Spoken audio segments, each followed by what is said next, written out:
ही घटना घडली आणि ती ज्यावेळेस मला समजली तेव्हा राज्य महिला आयोगाच्या वतीने मी 19 तारखेला इथे सुमोटो दाखल केला होता. 19 तारखेला या घटनेच्या संदर्भातला सुमोटो दाखल करत असताना ती तक्रार ही बावधन पोलीस स्टेशनकडे पाठवली होती आणि त्या अनुषंगाने ही FIR दाखल झाल्यानंतर BNS अंतर्गत 82, 108, 115(2), 352, 151(2) आणि 35 अशी कलमं लावत आरोपींवरती गुन्हा नोंद केला होता. आज मी कसपटे कुटुंबियांची भेट घेतल्यानंतर त्यांचं असं म्हणणं होतं की अजून काही गुन्हे याच्यामध्ये आम्हाला ऍड करायचे, तर तशा पद्धतीच्या संबंधित तपास अधिकाऱ्यांना सूचना दिलेल्या आहेत की याच्यामध्ये सप्लिमेंटरी आपल्याला सेक्शन लावता येतात. त्याच्यामुळे त्यांचं म्हणणं आहे किंवा अजून काही त्यांच्याकडे पुरावे असतील, त्यांना काही सांगायचं असेल, घटना घडल्या कदाचित माणूस त्या दुःखात असतो किंवा त्या वेदनेच्या ह्याच्यामध्ये सगळ्या गोष्टी आठवत नाहीत, पण नंतर काही पुरावे असतील किंवा माहिती सांगायची असेल तर ती याच्यामध्ये आपण ऍडिशनल करून घेऊ शकतो आणि म्हणून तशा पद्धतीच्या सूचना ह्या पोलीस विभागाला दिलेल्या आहेत. याच्यामध्ये BNS अंतर्गत सर्व कलम ही या गुन्ह्यामध्ये नोंदवलेली आहेत. दुसरी गोष्ट, या सगळ्यांमध्ये या कलमांमध्ये पहिल्या दिवसापासून पाहिलं तर 5 आरोपींवरती गुन्हा नोंद होता. त्याच्यापैकी 3 आरोपी अटकेत होते, 2 आरोपी फरार होते. आज सकाळी सुद्धा मी ट्विट केलं, आपण सगळ्यांनी देखील ती माध्यमातून बातमी चालवली की जे फरार 2 आरोपी होते, म्हणजे याच्यामध्ये दीर आणि सासरा असेल, तर त्यांना आज सकाळी पहाटे अटक करण्यात आलेली आहे. खरं तर पोलिसांची स्वतःची जी टीम असते ती कार्यरत असते, पण त्याच्या पलीकडे जाऊ सायबरची असेल, क्राईमची असेल आणि अँटी गुंडा टीम असेल, ती सुद्धा यामध्ये इन्क्लूड होती, जेणेकरून फरार आरोपीचा तपास करता येईल. तर या सगळ्यांमध्ये खरं ही आपल्या माध्यमातून माझ्याबरोबर काही पोलीस अधिकारी येणार होते किंवा SP ऑफिसला ही बैठक होती.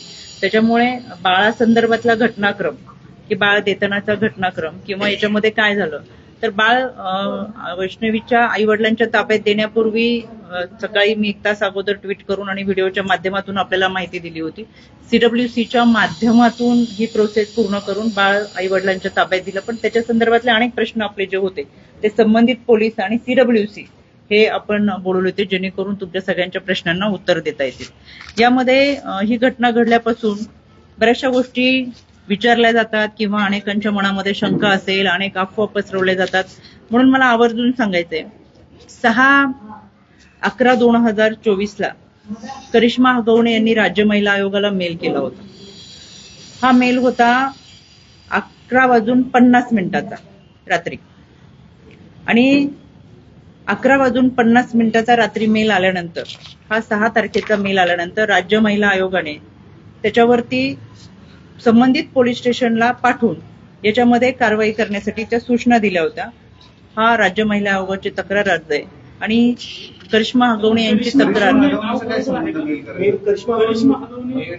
मी तेच सांगते, आमच्याकडे दोन क्रॉस. तर पहिली ही तक्रार, तर ह्याच्यामध्ये ही तक्रार आल्यानंतर आम्ही ती जी तक्रार होती ती त्यांच्या भाऊजय आणि घरातल्या लोकांच्या विरोधात होती. त्याच दिवशी आमच्याकडे दुसरी तक्रार आली 6/11/2024 त्याच दिवशी तक्रार आली, ती होती मेघराज जगताप म्हणजे मयुरी हगवणे, म्हणजे मयुरी जगताप यांच्या भावाने आमच्याकडे त्याच दिवशीची तक्रार केली होती 6/11/2024. ती तक्रार केल्यानंतर आम्ही त्या अनुषंगाने 7 तारखेला 11:30 वाजता, म्हणजे 6 तारखेला तक्रार ह्या दोन्ही आल्या, एकाच दिवशी दोन्ही तक्रारी लागोपाठ आल्या आणि 7 तारखेला या दोन्ही तक्रारी ह्या बावधन पोलीस स्टेशनला पाठवून त्याच्यावरती कारवाई करण्यासाठी राज्य महिला आयोगाने तक्रारदारांना पत्र पाठवलं, पोलिसांनाही पत्र पाठवलं आणि याच्यामध्ये कारवाई करावी अशा पद्धतीच्या सूचना दिल्या. आणि म्हणून 6/11ला ज्या दिवशी तक्रार आली त्या दिवशीची 485ची FIR ही ज्यांनी तक्रार दाखल केली होती त्यांच्यासाठी, म्हणजे एक तक्रार होती ती करिश्मा हगवणे यांच्यासाठीची एक FIR ती, आणि दुसरी होती ती मेघराज जगताप यांनी जी आमच्याकडे तक्रार दाखल केली ती होती ती मयुरी जगताप यांच्यासाठीची त्याच दिवशीची त्यांच्यासाठीची एक FIR. या दोन्ही FIR आणि या दोन्ही तक्रारी, म्हणजे ह्या दोन FIR आहेत या दोन्हीच्या संदर्भातल्या तक्रारी त्या बावधन पोलीस स्टेशननी घेतलेल्या होत्या आणि त्यांच्या तक्रारी या दोन वेगवेगळ्या FIR ह्या त्यांच्या क्रॉस कंप्लेंट एकमेकांच्या विरोधात 7 तारखेला बावधन पोलीस स्टेशनमध्ये दाखल झालेला होता. क्रॉस कंप्लेंट असल्यामुळे या संबंधित पोलिसांनी त्यांना तक्रारदार जे दोन्ही होते ते कुटुंबातले एकमेकांविरोधाच्या तक्रारी असल्यामुळे कौटुंबिक वाद हा काउन्सिलिंग करून मिटवावा याचा प्रयत्न आणि कोणत्याही DVच्या केसेस आल्या तर सुरुवातीला 3 काउन्सिलिंग कंपल्सरी भरोसा सेलच्या माध्यमातून केले जातात. त्याच्यामुळे पोलिसांच्या माध्यमातून याच्यासाठी काउन्सिलिंगसाठी हे कुटुंब बोलवलं होतं. आता ह्याची पुढची माहिती तुम्हाला द्यायची म्हणून मी आयो आणि ते तपास अधिकारी त्या ठिकाणी होते, पण आपल्या आग्रहाखातीर या ठिकाणी मांडते. मला परत एकदा तपास अधिकारी आल्यानंतर की नक्की काय झालं हे पोलिसांच्या माध्यमातून मला तुम्हाला सांगता येईल. तर या घटनेमध्ये या दोन्ही बऱ्याच जणांचं एक अफवा म्हणजे मला आश्चर्य याच्यासाठी वाटतं. त्या सगळ्या घटनांमध्ये सुरुवातीपासून आयोगाकडे ज्या तक्रारी आल्या हे पहिल्या दिवसापासून मी मांडलं आणि घटनेचं गांभीर्य ओळखून कोणतीही तक्रार वैष्णवीच्या संदर्भात आयोगाकडे नव्हती, पण घटना घडल्यानंतर सुमोटो करत पहिल्या दिवसापासून खऱ्या अर्थाने या घटनेला जर वाचा फोडली असेल तर आयोगाच्या माध्यमातून आम्ही ती तक्रार आपल्यापर्यंत पाठवली होती आणि सुमोटो दाखल करून हा घटनाक्रम आणि याच्यावर कारवाई करावी असं सविस्तर आपल्याकडे आम्ही देत होतो. तरी सुद्धा मला असं वाटतंय की या संपूर्ण प्रक्रियेमध्ये तपास अधिकारी असतील यांनी चांगल्या पद्धतीचा तपास तर केलेलाच आहे. बाळाला पालकांकडे सुपूर्द करत असताना ही कोर्ट प्रोसिजर होती, याच्यामध्ये CWCच्या प्रोसेसच्या माध्यमातून पोलिसांनी केलेली कारवाई आणि आपल्यापर्यंत दिलेली माहिती ही मी सविस्तर आपल्यापर्यंत मांडलेली आहे. आणि एकंदरच ह्या सगळ्या घटनांमध्ये आता पालकांचं जे म्हणणं आहे की याच्यामध्ये अजून काही ॲडिशनल गुन्हे दाखल करायचे तर पोलिसांना तशा पद्धतीच्या सूचना दिलेल्या आहेत की पोलिसांनी त्यांचं काय म्हणणं असेल, त्यांच्याकडे काही पुरावे असतील तर ते त्याच्यामध्ये ऍड करून घ्यावे, सप्लिमेंटरी सेक्शन म्हणून त्याच्यामध्ये आपल्याला ऍड करून घेता येतील. मग या सगळ्यांमध्ये हे मांडत असताना मला काही गोष्टी आवर्जून नमूद करायच्या आहेत. ते म्हणजे बऱ्याच वेळा प्रश्न हा येतो की अशा घटना घडत असताना आपण खरं तर बालविवाहाच्या विरोधातला कायदा आहे, हुंडाबंदीच्या विरोधातला कायदा आहे आणि गर्भनिधन चाचणी PCPNDT ऍक्ट नुसारचा कायदा आहे. मग हे कायदे असताना सुद्धा इतक्या मोठ्या प्रमाणात घटना घडतात. काल देखील गंगापूरमध्ये, नाशिकच्या गंगापूरमध्ये एक हुंड्यासाठी त्या महिलेने आत्महत्या केली. मी स्वतः आयोशी बोलले. तर खरं तर हुंड्याची मागणी करत असताना ज्या पद्धतीचा मानसिक शारीरिक छळ केला जातो आणि त्याच्यामुळे या महिला आत्महत्येकडे प्रवृत्त होतात. तर आपल्या माध्यमातून मला महाराष्ट्राच्या जनतेला आवर्जून सांगायचंय की हुंडा प्रतिबंध कायदा आहे, बालविवाह आणि गर्भनिधन चाचणीच्या विरोधातला कायदा आहे. बालविवाहाच्या विरोधातला कायदा असूनही सगळ्यात जास्त बालविवाह हे महाराष्ट्रात ग्रामीण भागामध्ये होताना दिसतात. गर्भनिधन चाचणीच्या विरोधातला कायदा असताना सुद्धा जर आपल्या तालुक्यात, आपल्या जिल्ह्यात, आपल्या शहरात जर गर्भनिधन चाचणी झाली नाही तर आपण शेजारच्या जिल्ह्यात जाऊन गर्भनिधन चाचणी करतो, शेजारच्या राज्यात जाऊन गर्भनिधन चाचणी करतो आणि जर मुलीचा गर्भ असेल तर त्या मुलीची हत्या करतो. एकंदरच सांगायचं काय, एका बाजूला कायदा, सुव्यवस्था, प्रशासन त्यांचं काम करत असतं. आपल्यासाठी कठोर कायदे आहेत, पण आपण ते कायदे मोडण्याकडे जास्त कल आहे का असा प्रश्न पडतो. आपल्या माध्यमातून मला आवर्जून विनंती करायची, हुंडा देणं आणि घेणं हा कायद्यानं गुन्हा आहे. त्याच्यामुळे कुठेही हुंड्याची मागणी केली तर आपल्या जवळच्या पोलीस स्टेशनमध्ये जाऊन याच्या संदर्भातला गुन्हा नोंद करा. अनेक वेळा आयोगाच्या माध्यमातून काम करत असताना अनेकांचं म्हणणं होतं, तुमच्या माध्यमातून म्हणते की महिला आयोगाच्या माध्यमातून आतापर्यंत मी आल्यापासून 3.5 वर्षामधील केसेसचा डेटा मला आवर्जून तुमच्यापर्यंत मी पोहोचवते. 35,971 केसेस ह्या माझ्या राज्य महिला आयोगाकडे आल्या. त्यापैकी 35,000 म्हणजे माझ्या मुख्य कार्यालयात फक्त आलेल्या. बाकीच्या समुपदेशन आमच्या सेंटरमध्ये आलेला, पुण्याच्या शाखेमध्ये आलेल्या ह्या सगळ्या केसेस वेगळ्या आहेत. बांद्राच्या मुख्य कार्यालयामध्ये आलेल्या एकूण केसेस आहेत 35,971. त्यापैकी 35,282 केसेस आम्ही ह्या निकालात काढले. ज्यांना आयोगाच्या माध्यमातून किती केसेस निकालात निघतात त्यांच्यासाठी आवर्जून हा डेटा आहे. खरं तर मला हा डेटा दाखवायची गरज नव्हती, पण चिल्लरचा 2 दिवसात जास्त आवाज यायला लागला, त्याच्यामुळे हे दाखवणं गरजेचं पडलं. ज्यांना आयोगाच्या माध्यमातल्या अची सुद्धा माहिती नसती अशांना माझी तुम्हाला विनंती की अशांना प्रश्न विचारण्यापेक्षा मला प्रश्न विचारा, जे या प्रक्रियेमध्ये कुठे सुरुवातीपासून नव्हते, जे प्रशासनाशी संबंधित नाहीयेत, जे विभागाशी संबंधित नाहीयेत, जे पोलीस यंत्रणाशी संबंधित नाहीयेत, जे CWCशी संबंधित नाही, जे आयोगाशी संबंधित नाहीयेत, अशा लोकांकडे आपण प्रश्न विचारल्यानंतर कदाचित त्यांना फार मोठी उत्तरं, लांबलचक प्रबंध लिहिल्यासारखी उत्तरं देतात आणि खरी माहिती कोणतीच नसते. म्हणून यांच्या या सगळ्या प्रश्नांच्या संदर्भात हा सगळा लेखाजोगा मांडण्याचं हे एकच कारण होतं. त्याचबरोबर मला आश्चर्य एका गोष्टीचं वाटलं मला यशोमती ठाकूरांचं आवर्जून तुम्हाला हे ट्विट पोस्ट दाखवायची आहे.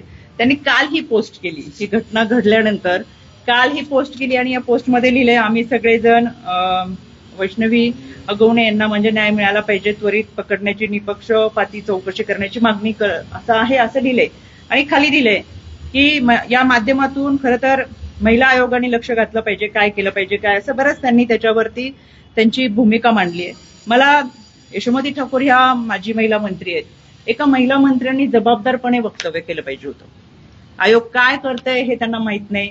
त्या 6 दिवसानंतर भानावरती आल्यानंतर काल एक पोस्ट करतात की वैष्णवीला न्याय मिळाला पाहिजे आणि मग त्या संदर्भात त्या बोलतात. तर मला सांगायचं होतं, एका जबाबदार व्यक्तीने आपण काय वक्तव्य करतोय, काय लिहितोय हे जबाबदारपणाने मांडायला पाहिजे होतं आणि माहिती घ्यायला पाहिजे होती. निश्चितच त्यांच्या कालावधीमध्ये त्यांनी जे काम केलं त्याच्यापेक्षा ते राज्य महिला आयोग निश्चितच चांगल्या पद्धतीचं काम करत आहे. या घटनांमध्ये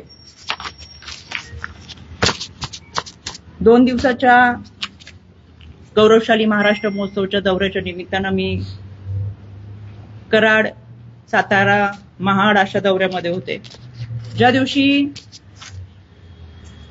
जनता दरबार होता, म्हणजे मी पुण्यातला जनता दरबार करून कराडकडे जाताना मला पत्रकारांचा फोन आला की तुम्ही आमच्या आजच्या लाईव्ह शो मध्ये येताल का.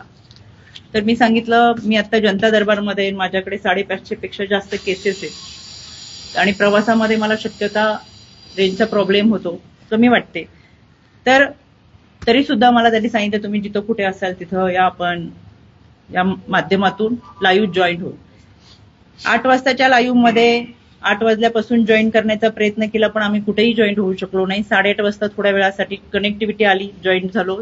कराडच्या भागात असताना प्रचंड पाऊस, वायफाय कुठेही नव्हतं किंवा रेंजचा प्रॉब्लेम असताना, आणि या चर्चेत मी सुरुवात करण्यापूर्वीच किंवा मला कनेक्टिव्हिटी मिळण्यापूर्वीच मला ती कनेक्टिव्हिटी गेल्यामुळे मी कनेक्ट होऊ शकले नाही.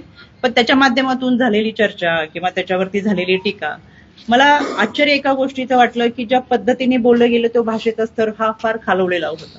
मला आवर्जून आपल्या माध्यमातून सांगायचंय, वैष्णवीला न्याय देणं ही आपली भूमिका महत्वाची होती आणि पहिल्या दिवसापासून मी स्वतः जर सुमोटो केला असेल, या केसमध्ये मी आयोगाच्या संपर्कात असेल, मी स्वतः याच्या कारवाईचा पाठपुरावा करत असेल, तर प्रत्येक ठिकाणी तुमच्याशी संपर्क साधण्याचं जितकं माझं उत्तरदायित्व आहे तितकंच की भाषेचा स्तर सुद्धा आपला चांगला असला पाहिजे, हे मला आवर्जून या माध्यमातून सांगायचंय. वैयक्तिकरित्या कोणीही टीका करत असेल तर त्यांना मला या माध्यमातून आवर्जून सांगायचंय, वैयक्तिक टीकेची उत्तरं ही मला सुद्धा देता येतात, पण ते संस्कार आमच्यावरती नाहीये. एकच मिनिट. कामाच्या माध्यमातून हे सगळं करत असताना आवर्जून मला सांगायचंय की आयोगाची प्रतिभा फार मोठी आहे, त्याची गरिमा फार मोठी आहे. आयोगाच्या पद्धतीने काम करते आणि म्हणून मला आज हा कागद दाखवावा लागला की 35,000 केसेस तर निपटारा हा फक्त एका केंद्रातून होतो. महाराष्ट्रातल्या सगळ्या केंद्रातून केला तर लाखोच्या वरती केसेस आम्ही यांचा निपटारा केलेला आहे. त्याच्यामुळे आयोगाची भूमिका ही मी तुमच्या समोर मांडली. तुमचे काही प्रश्न असेल तर जरूर विचारा. तुमच्यावरती आरोप केलेला आहे, थेट तुमच्यावरती आरोप केला, कार्यक्षम आहे, तुम्ही ज्या पक्षामध्ये आहात त्या पक्षाकडून राजकीय दबाव होता म्हणून सगळी प्रोसेस लेट झाली असं थेट आरोप विरोधक करते.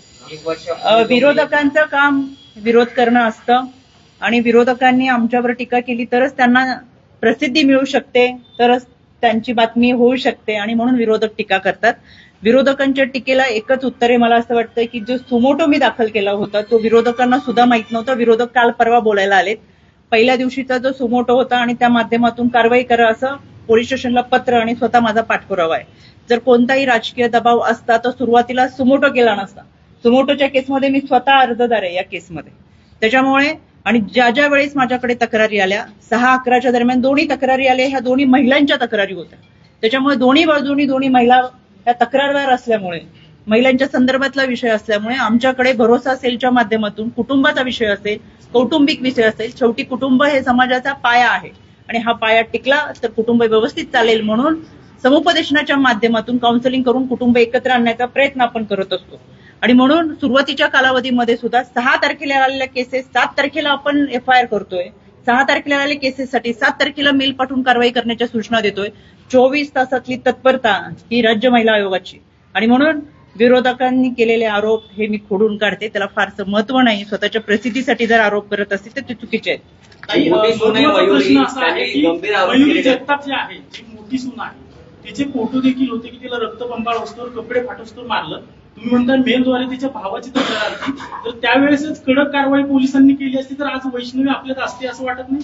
म्हणूनच तीच FIR मी तुम्हाला दाखवली की ही FIR तेच पुढे झालं. कारवाई काही झालं नाही, वर्षापेक्षा जास्त पोलिसांनी काळ कारवाई काय केली? त्यांच्याच घरात एक आत्महत्या करावी लागते. एकाने विचारा ना. नाही, त्याच्यावरती काही फॉलोअप झाला नाही. त्यांच्याच घरातल्या सुनेला आत्महत्या करावी लागली. जेव्हा ती झाली असती तर हे झालं नसतं. तुमचा कंप्लायन्स जो आहे तो 7 तारखेच्या मेल नंतर परत कधी कधी ते जरा सांगा. या केसमध्ये मयुरीच्या 7 तारखेला महिला आयोगाने पहिला कंप्लायन्स केला पोलिसांबरोबर, त्याच्यानंतरचा फॉलोअपचा कंप्लायन्स कधी एक मिनिट. महिला आयोगाचं काम महिला आयोगाकडे आलेल्या तक्रारी ज्या असतात त्या संबंधित विभागाला पाठवून त्याच्यावर कारवाई करण्याचं असतं. FIR दाखल करणं हे पोलिसांचं काम आहे आणि FIR दाखल केल्यानंतर इन्व्हेस्टिगेशन मध्ये जे पुरावे येतील ते विधी सेवा प्राधिकरणाकडे सादर करून त्याचा निकाल कोर्टाने देणं अपेक्षित असतं. एकच काम एकच विभाग कधीच करू शकत नाही. त्याच्यामुळे आयोगाची जबाबदारी आहे. आयोगाकडे तक्रार आली, ती तातडीने पोलिसांकडे पाठवली, पोलिसांनी FIR केले, इथपर्यंत काम केल्यानंतर पुढची जबाबदारी विधी सेवा प्राधिकरणाच्या माध्यमातून कोर्टाच्या प्रोसेसची आहे. त्याच्यामुळे याच्यामध्ये आयोगाने सांगितल्यानंतर FIR दाखल झालेले आहेत.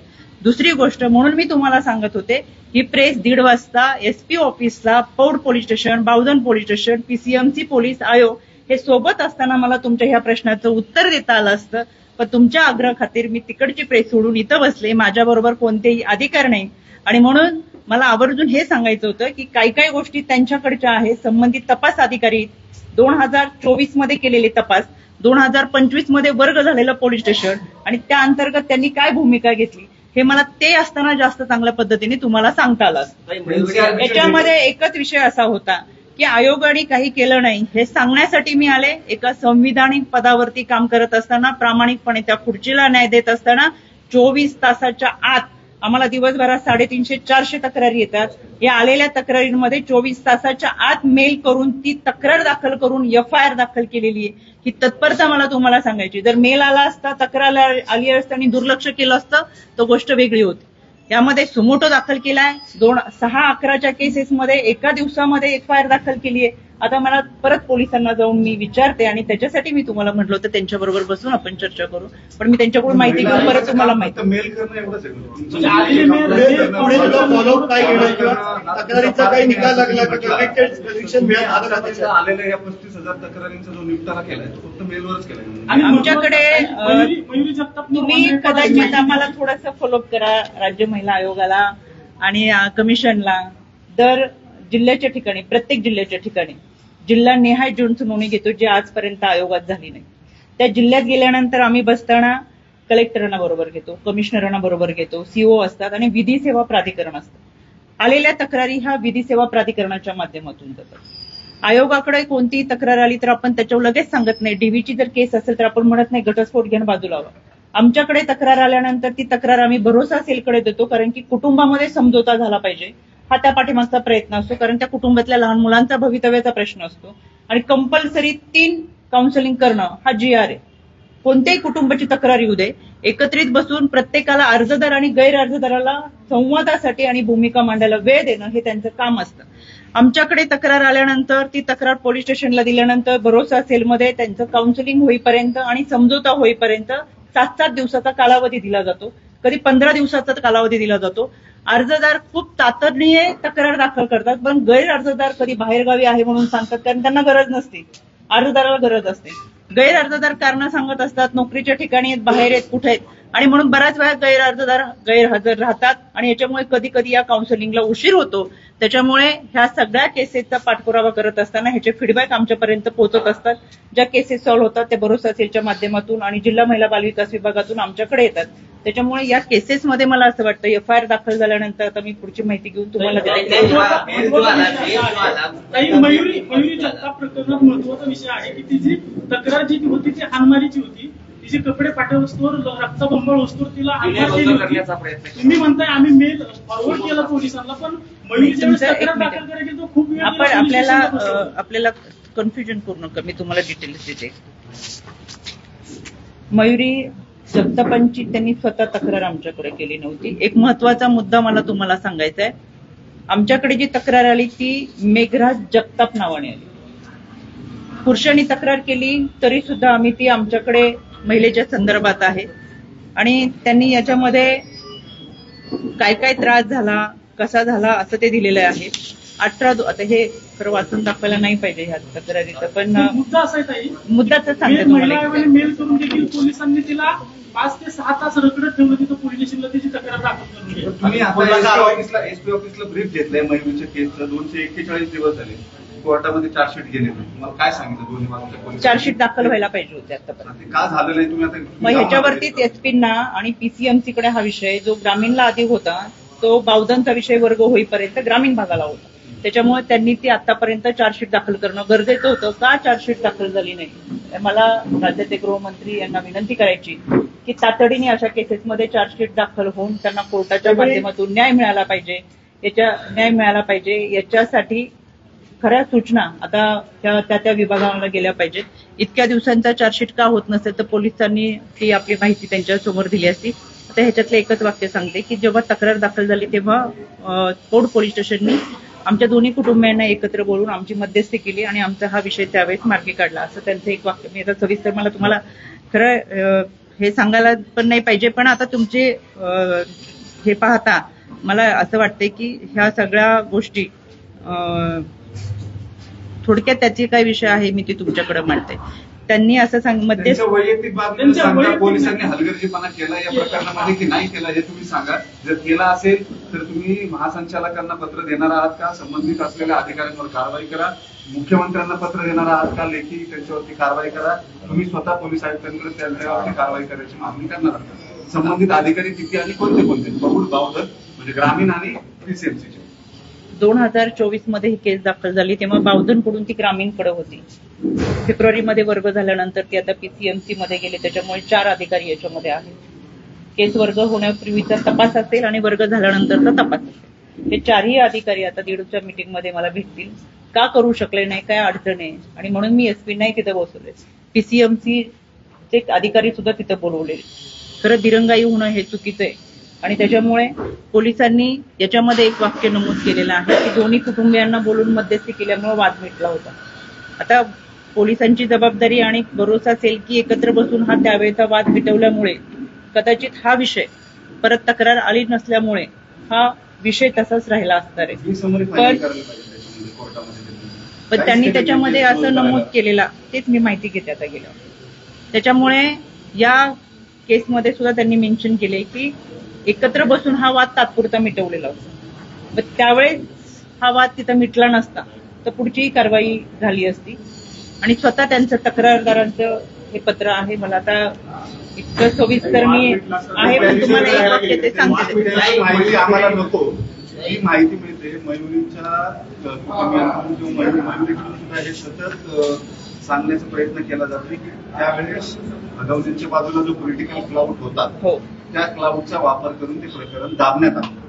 दोन्हीकडच्या पोलिसांनी हे प्रकरण सामोपचारानं मिटलं असं सांगायचा प्रयत्न जरी केला असला तरी आज तागायत मयुरी त्यांच्याकडे राहत नाही, ती दुसरीकडे राहत. म्हणजेच जो आरोप केला जातोय की तुमच्या पक्षाच्या हगवणींना पाठबळ होतं, त्या आरोपामध्ये काही तथ्य आहे असं तुम्हाला वाटतं का? कारण कारवाई झालेली नाही हे क्लिअर आहे.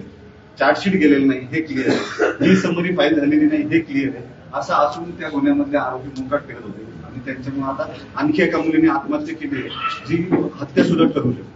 तुमच्या माहितीसाठी सांगते, पहिल्या दिवसापासून दादांनी सांगितले आणि आत्ताच नाही, तुम्ही सगळे दादांना ओळखता. कोणती व्यक्ती गुन्हेगार असेल किंवा चुकीचं काम करत असेल आणि ती माझ्या किती जवळची असेल ते टायरमध्ये घालून मार. त्यामुळे कारवाई करा ह्या सूचना दादांच्या सुरुवातीपासून आहे. इतकंच काय, मी आयोगाचे अध्यक्ष झाल्यानंतर पहिल्यांदा दादांना भेटले तेव्हा दादांनी सांगितलं की कोणत्याही तक्रारी तुझ्याकडे उदे जात धर्म पात न पाहता अगदी माझ्याबद्दलची तक्रार आली तरी कारवाई करायची. इतकी रोखठोक भूमिका दादांनी सुरुवातीपासून मांडली. त्याच्यामुळे पॉलिटिकल व्यक्ती आणि म्हणून चार्जशीट गेली नाही हा विषय अजिबात नाही, याच्यात तथ्य नाहीये. आणि याच्या पोलिसांवर जर कोणाचा दबाव असेल तर त्याची मी माहिती घेईल, हे चुकीचं आहे. लवकरात लवकर चार्जशीट दाखल व्हायला पाहिजे होती. त्याच्यासाठी नक्कीच काय जाब आहे तो मी पोलिसांना विचार. याच्यामध्ये संबंधित कोणी अधिकारी असतील तर का दिरंगाई झाली तर त्यांच्यावरती सुद्धा कारवाई करण्याच्या सूचना दिल्या जातील. त्याच्यामुळे ही घटना किती वाजता कुठला मेल आला म्हणजे करिश्माचा कधी आला आणि देते मी तुम्हाला दाखवलेत आता, पण मी तुम्हाला त्याच्या निलेश चव्हाण जो आहे या प्रकरणामध्ये निलेश चव्हाण आहे हा देखील आता याच्यावरती देखील गुन्हा दाखल झालेला आहे. मात्र त्याच्यावरती काही कारवाई होणार आहे का? आता नवीन माहिती समोर येते की तो त्याच्या बायकोला देखील अशाच प्रकारे टॉर्चर करतोय किंवा अशाच प्रकारे त्रास देतो. मी या म्हणजे ज्या तक्रारदार आहेत तर मी त्यांच्याशी चर्चा करेल, त्यांना विचारून घेईल त्यांची काय तक्रारी आहेत. ही तक्रार माझ्याकडे नाहीये. काही बऱ्याच तक्रारी ह्या पोलीस स्टेशनला परस्पर गेलेल्या असतात, पोलीस स्टेशनमध्ये जातात आणि तिथून भरोसा सेलकडे जातात, त्याच्यामुळे तो आमच्याकडे तक्रारी येत नाही.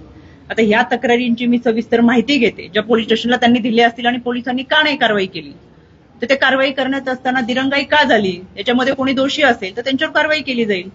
मग माझ्याकडे याच्या संदर्भातली कोणतीही तक्रार नव्हती आणि जी पोलिसांकडे गेली असेल तर ती माहिती मी मागवली. रोहिणी खडसेंनी थोड्या वेळापूर्वी एक स्टेटमेंट दिलेलं आहे की या सगळ्या कारवाईमध्ये दिरंगाई झालेली आहे आणि रुपाली चाकणकरांवरती सदोष मनुष्यवधाचा देखील गुन्हा दाखल झाला पाहिजे अशी देखील त्यांनी मागणी. कोणी? काही वेळापूर्वी म्हटलं. बरं झालं विचारलं. रोहिणी खडसेंच्या पीए पांडुरंग नाफडे, त्यांची मिसेस सीमा पांडुरंग नाफडे यांनी राज्य महिला आयोगाला तक्रार केलेली आहे की पतीने मारहाण केलेली, प्रचंड त्रास दिलाय, लहान 1 वर्षाचं बाळ असून मला सांभाळत नाहीत वगैरे. त्याच्यानंतर मी तो तक्रार अर्ज आणि फैजपूर पोलीस स्टेशनला फोन करून सांगितलं की संबंधित महिलेची तक्रार घेऊन तुम्ही त्यांच्यावरती कारवाई करा आणि महिलेला न्याय द्या. या सीमा पांडुरंग नाफडे यांनी सांगितलं की रोहिणी खडसे आणि त्यांच्या शहर अध्यक्षांकडून पदाधिकारी आहेत, त्यांनी मला फोन करून धमकी दिलेली, जर घराच्या बाहेर निघाले आणि तक्रार दाखल केली तर आम्ही जीव मारू. त्याच्यामुळे मी स्वतः पोलिसांना फोन करून सांगितलंय फैजपूर पोलीस स्टेशनला की त्या महिलेला पोलीस प्रोटेक्शन द्या, त्यांना जीव मारण्याची धमकी संबंधित लोकांकडून येतेय आणि अशा पद्धतीची ही मानसिकता, विकृत मानसिकता समाजामध्ये. त्याच्यामुळे दिव्याखाली एवढा अंधार असणाऱ्यांनी आयोगावरती बोलू नये. आम्ही आमच्या स्वकर्तृत्वावर इथपर्यंत आलोय, वडिलांच्या नावानी नाही. त्याच्यामुळे आपण काय करतो हे पाहणं गरजेचं आहे. आणि माझ्यावर टीका केली म्हणून तुम्ही त्यांचं नाव घेऊन प्रश्न विचारला म्हणजे तेवढीच नावाची जाहिरात झाली. रुपाली चाकणकरवर टीका करून जर बातमी होत असेल तर ह्या लोकांना तितकंच समाधान आहे. बिचाऱ्यांचं वाईट वाटतं, सत्तेत नसल्यामुळे लोकांसमोर जायला, जनतेची कामं करायला कोणताही मार्ग नाही. त्याच्यामुळे अशा पद्धतीची ते टीका करत असतील ते दुर्दैव आहे. त्यांचा गेलेला आत्मविश्वास आणि खचलेली मानसिकता ह्याचं ते लक्षण आहे. त्यांनी हे नाफडे प्रकरणामध्ये काय केले ते सांगावं. नीलम गोरेंनी सुद्धा म्हटलंय की महिला आयोगाने कार्यपद्धती स्वीकारावी, त्याला काही मर्यादा सुधारावी आणि त्याला काही मर्यादा आहेत. त्यामुळे तुम्हाला पण वाटतंय का आता काउन्सिलिंग केल्यानंतरची घटना आहे, म्हणजे ते काउन्सिलिंगचा वेळ, त्याच्यानंतर एखाद्याचा जीव जातो, मग त्याचा काही उपयोग होत नाही ना. नीलमताई अगदी योग्य बोललेत, कारण की पूर्वीची लोकसंख्या होती आणि 25-30 वर्षापूर्वीचं आयोग जे होतं ते त्यावेळेच्या 6-7 कोटी लोकांच्या लोकसंख्येनुसार असेल. 25-30 वर्षानंतर लोकसंख्या वाढली, आता 12.5 कोटी लोकसंख्येच्या महाराष्ट्रामध्ये आपण राहतो. तक्रारदार महिलांची संख्या वाढली, पण आमच्या आयोगाची इमारत, आमच्या आयोगाचा स्टाफ, आमच्या आयोग मात्र वाढलेले नाही. म्हणून उलट या माध्यमातून नीलमताईंनी याच्यामध्ये काम केलेलं आहे. आम्हाला काउन्सिलिंग सेंटर आहेत, पण हे काउन्सिलिंग सेंटरची संख्या वाढवणं, काउन्सिलिंग सेंटरच्या माध्यमातून ज्या केसेस येतात त्यांचा काउन्सिलिंगचा 7 दिवसाचा कालावधी असतो तो कमी करता येत नाही, पण लवकर न्याय देण्याची भूमिका हे सगळं करणं फार गरजेचं आहे. वाढती लोकसंख्या, वाढते नागरीकरणाचे प्रश्न, वाढत्या समस्या, वाढती ही विकृत मानसिकता आणि त्याला तोंड देत असताना निश्चितच आयोगाच्या माध्यमातून काम करत असताना आम्हाला अनेक ठिकाणी यंत्रणेमध्ये काम करत असताना लिमिटेशन येतात, पण या यंत्रणेमध्ये वाढ करत असताना त्या पद्धतीचं आधुनिक पाठबळ मिळत तर चांगल्या पद्धतीचं काम आयोगाच्या माध्यमातून अजूनही होईल. आणि दुसरी गोष्ट, काही झालं तरी आयोगाच्या नावाने प्रश्न तुम्हाला जेव्हा विचारला जातो तर हे माझ्या आयोगाचं यश आहे, ही माझ्या कामाची पावती आहे. कारण की कुठेही काही झालं तरी आयोग काय करतोय हे जनसामान्य विचारतात, पण त्याच्यापेक्षा विरोधक आधी विचारतो आणि विरोधकाला खात्री आहे की ही केस जर आयोगाकडे गेली तर त्याचा निकाल लागेल, व्यवस्थित निष्कर्ष निघेल आणि ही माझी जमेची बाजू आहे. तुम्ही म्हणताय की दादांनी सांगितले ज्यावेळेस तुम्ही महिला आयोगाचे अध्यक्ष झाला की कुणाचीही तक्रार आली तरी त्याच्यावर कारवाई करायची, अगदी माझ्या विरोधात आली तरी कारवाई करायची. करुणा मुंडेंनी तुमच्याकडे तक्रार केली होती, त्या तक्रारीचं नेमकं काय झालं, काय कारवाई झाली त्याची? काय झालं अजिंक्य, बहुतेक तुमच्या लक्षात असतील काही गोष्टी राहत. त्याच्यासाठी मी स्वतंत्र खूप व्यवस्थित प्रेस घेतली होती आणि माझ्याकडे त्यांच्या 3 तक्रारी दाखल झाल्या होत्या. तक्रारींचे कागद मी घेऊन येऊन तुमच्या समोर प्रेसला होते, पण बहुतेक आता तुम्ही तुमच्या युनिटचे वेगळे चेंज झाले असतील लोक. आणि त्यावेळेस मी सविस्तरपणे सांगितलं होतं. पहिली तक्रार त्यांची राजगुरुनगरची होती. ती राजगुरुनगरची केस निकालात निघाली आणि ती दुसरी केस होती त्याच्यामध्ये त्यांच्यावरती कोणीतरी अश्लील व्हिडिओ करते, कमेंट्स करते, धमकी देते अशी एक होती. ती सायबरकडे पाठवली. त्या संबंधित व्यक्तींना सुद्धा शिक्षा झाली. ती केस निकालात निघाली. तिसरी केस ही त्यांची जी माझ्याकडे होती ती कोर्टात चालू होती. कोर्टाच्या उच्च न्यायालयामध्ये चालू असलेल्या केसेस, आम्ही सुद्धा हे संविधानिक पदावरती दिवाणी न्यायालयामध्ये काम करतो. कोणत्याही कोर्टाच्या केसेसमध्ये आम्ही हस्तक्षेप करत नाही. त्याच्यामुळे तिसरी केस ही कोर्टातली असल्यामुळे त्या कोर्टाच्या माध्यमातून ती केस चालू होती. त्याच्यामुळे अजिंक्यजी तुम्ही आता हे व्यवस्थित रेकॉर्डवरती घ्या आणि मागचे हे असे प्रश्न ज्यांची उत्तरं दिलेत, व्यवस्थित प्रेस घेतलेत, ती पुढे आणून त्याच्यातून साध्य काही होणार नाही. आयोगाने त्यांची भूमिका व्यवस्थितरित्या प्रत्येक ठिकाणी पार पाडलेली आहे. पण केवळ आणि केवळ आयोगावरती बोलणं हे ते कलमी कार्यक्रम आणि त्याच्यावरती पेमेंट घेऊन जर कोणी ट्रोल करत असेल आणि बोलत असेल तर ही विकृत मानसिकता, हे हुंड्यासाठी छळ करणाऱ्यांच्या मानसिकते इतकेच दोषी आहेत आणि ती दिलं असं म्हटलं आता तिथे जाऊन मी तुम्हाला अज्ञातांनी दिलं असं त्यांनी सांगितलं. तेच मी तुम्हाला तिथं गेले की आता सीडब्ल्यूसीचे जे आले ते लोक तिथं गेले अडचणी आहेतच. कोर्ट प्रोसेस ऐका ना, कोर्ट प्रोसेस आहे. टेक्निकली तुम्ही सगळे विषय समजून घेणं फार गरजेचं आहे. बाळ आज ह्या कुटुंबातून त्या कुटुंबातून देताना ही कोर्ट प्रोसेस आहे सगळी. न्यायालय मग तेच तुम्हाला आता तिथं मला डिटेलमध्ये सांगायची होती की ती बाळ लवकर ताब्यात देण्यासाठी आपण काय आणि कसं केलं तर सीडब्ल्यूसीच्या माध्यमातून तुम्हाला आम्ही तिथं सांगतो. निलेश चव्हाण कोण तुम्हाला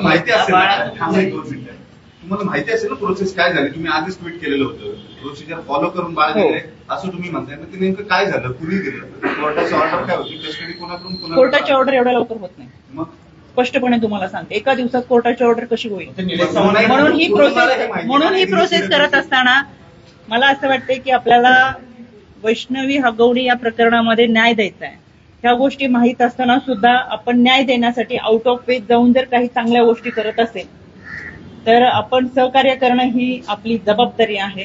आणि या सगळ्या प्रकरणामध्ये सुरुवातीपासून प्रत्येक गोष्टीची अपडेट तुमच्यापर्यंत पोहोचवत असताना बाळ द्यायला उशीर झाला असता तरी प्रश्न विचारणारे तुम्ही आहेत.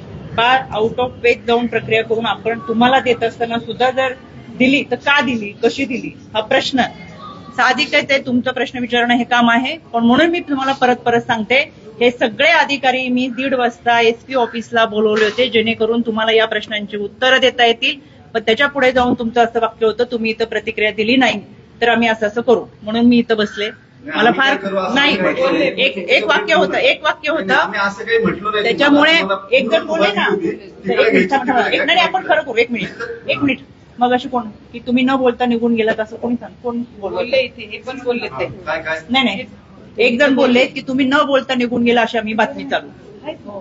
त्याच्यामुळे ठीक आहे, पण मला एवढंच सांगायचंय की ह्या सगळ्या गोष्टी मी परत का सांगत होते कारण माझ्याबरोबर ते संबंधित अधिकारी तिकडे होते. त्या अधिकाऱ्यांना तुम्ही SP ऑफिसला ऑलरेडी जाऊन आलात, तिथं ब्रीफ घेतलं. पुढे घरी CWCच्या लोकांनी SP ऑफिसला कधी गेले? ट्विट केलं त्याचा अर्थ प्रोसिजर काय झाली ते तुम्हाला माहिती. एक मिनिट SP ऑफिसला कधी गेले?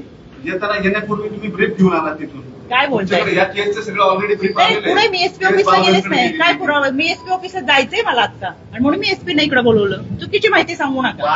अजिबात नाही. काय झाली मी तेच तुम्हाला सांगितलं नाही. ऐका, मी तुम्हाला तेच सांगितलं. मी दौऱ्यातून इथं आले, महाडवरून इथं आली. मला SP ऑफिसला तुमच्यासाठी सोबत जायचं होतं इथं भेट दिल्यानंतर आणि तसं ठरलेले मेसेजही तुम्हाला आहेत. मी SP ऑफिसला चुकीची माहिती प्लीज, एका महिलेला न्याय देणं माझ्यासाठी फार महत्वाचं आहे. त्याच्यामुळे चुकीची माहिती देऊ नका. मी SP ऑफिसला गेलेली नाही तुमच्यासाठी. तुमच्यासोबत SP ऑफिसला आणि सगळे अधिकारी तिथे बोलवले. तुम्ही माहिती घेताय, तुम्हालाही कल्पना आहे. तुमचे बरेच लोक युनिट घेऊन तिकडे थांबलेले. त्याच्यामुळे प्लीज माझी तुम्हाला रिक्वेस्ट आहे की ह्या गोष्टी होत राहतात बाकीच्या, पण ह्या मी स्वतः ज्यावेळेस ही केस कोणालाही माहिती नव्हती त्यावेळेस मी स्वतः सुरुवातीला सुमोटो करून याचा पाठपुरावा केला. त्याच्यामुळे बाकीच्या गोष्टींचे आरोप हे विरोधक ते करत राहणार, ते त्यांचं काम आहे. मला त्याचं काही वाटतही नाही. विरोधकांना मी शून्यापेक्षा जास्त महत्व देत नाही कारण की त्यांच्याकडे कोणते पुरावेही नसतात आणि त्यांनी स्वतः कुठलाही प्रयत्न केलेला आहे. 6 दिवसांनी ट्विट करून एखादी व्यक्ती म्हणती वैष्णवी हगवणेला नाही पाहिजे पण आयोग काय करतोय, त्यांनी मला विचारावं आयोग काय करतो. सुरुवातीपासून मी याच्यामध्ये आणि म्हणून मला तुम्हाला आवर्जून सांगायचंय, या सगळ्या घटनेमध्ये वैष्णवी हगवणे त्यांच्या कुटुंबियांना न्याय देत असताना आणि अशा घटना घडू नयेत मी काय आज फक्त इथे येऊन बोलत नाहीये. गेल्या 3.5 वर्षामध्ये आमच्याकडे पुरावे आहेत. मी जसं तुम्हाला 35,000 केसेसचा दिला, रेकॉर्ड वर्ष 35,000 केसेस आहेत. हे सोडवणं सोपं नाही. एक केस एका पद्धतीची नसते. विधी सेवा प्राधिकरणाची असते, डीव्हीच्या संदर्भातले असते, डीव्ही मेंटेनन्सच्या संदर्भातले असतात, काउन्सिलिंगच्या असतात, रेप केसेस असतात, रेप मर्डर केसेस असतात. वेगवेगळ्या प्रकारच्या केसेस मधून आम्ही त्यांना न्याय दिलेला आहे. आणि म्हणून मला आवर्जून सांगायचंय, या सगळ्या घटनेमध्ये न्याय देणं ही मुख्य भूमिका आहे आणि माझ्यासाठी ते महत्वाचं आहे. त्याच्यामुळे मी एसपी ऑफिसला गेले, मग आले, मग ब्रीफ केलं. चुकीची माहिती या ठिकाणी मला असं वाटतं होऊ नये आणि आपल्या सगळ्यांना ही माहिती देण्यासाठी मी या ठिकाणी उपस्थित राहील. धन्यवाद.